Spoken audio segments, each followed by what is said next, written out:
Hi, I'm Dr. Brian McDonough. And if you're watching this report on social media, you probably have noticed the picture at the top. It's me getting a vaccine. A couple things about that picture. The first thing is I need to get in the gym more often. But the second thing is I wanted to show that here I am getting a vaccine. Didn't even hurt. And it's important because we've been doing these reports for quite some time, and I know you've listened to me. Many of you said you trust me, and I've really been trying to keep up with things. Again, no advertising, no support, just trying to give you the latest information without any political bias. And the reason I wanted to show the vaccine is that I made a personal decision that I felt that I am safer getting the vaccine, in fact, much safer getting the vaccine than running the risk of getting COVID. And the reason I say that is I've seen all sides of COVID. I've seen people skate through, and I almost selfishly thought, well, if I'd gotten COVID, I could be past it by now.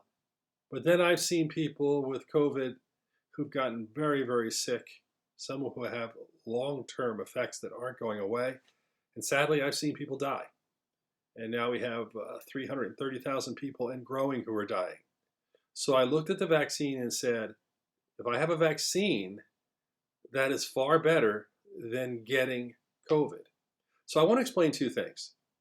First of all, as far as the vaccine itself, we have several days of information plus the studies that were done before. I received the Pfizer vaccine because this was the time that Pfizer was being given at the facility where I work. It could have been Moderna. There's a difference between the two, but it's subtle.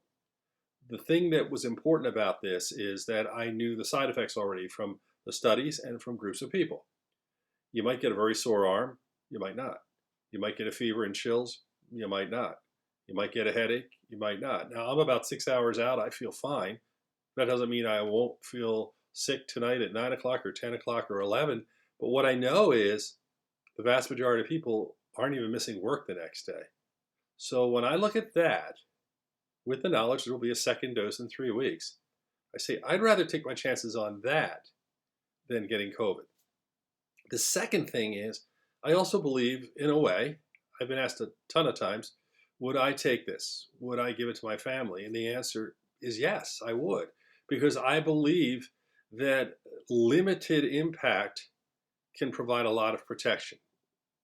So what exactly is happening with this vaccine? I mean, what are we getting in our bodies? The most important thing is it's not a live vaccine or a killed vaccine. Essentially what it is a mRNA vaccine. And the way I explain it is mRNA is injected into the body and it tricks your body. It tricks your body into thinking that COVID's there.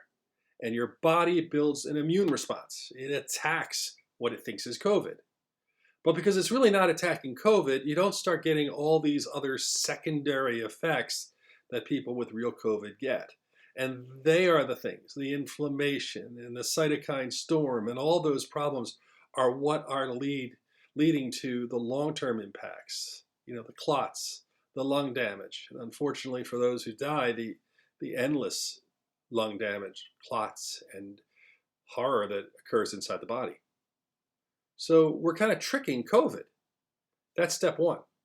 Step two is I will continue to wear a mask. I will continue to wash my hands. I will continue to wear PPE when I see patients who have COVID or suspected COVID because I am not free of COVID. I have just built an immunity, or in the process of building an immunity, that if I get sick, I probably won't get nearly as sick as I would have had I not had the vaccine. It works much the way the flu vaccine works. If you've had the flu vaccine in the past, you'll hear people say it doesn't prevent the flu, it doesn't prevent this or that. But what it does is if you get the flu, you get a much less serious strain. You don't suffer the way people who get the real flu do. This is the same concept. There's other advantages of the vaccine I'll talk about in future reports, but the bottom line now is I'm a guinea pig of sorts. I got the vaccine at 10:30 this morning. I saw Dr. Tony Fauci, who's been my hero throughout this entire process, got his vaccine today. So I'm looking at people I trust, and I'm looking at my own knowledge and the knowledge that I built over time and saying, I believe it's good. And if you're thinking about the vaccine, watch these reports, think about it. But I got to tell you, it's really a good idea that could save your life.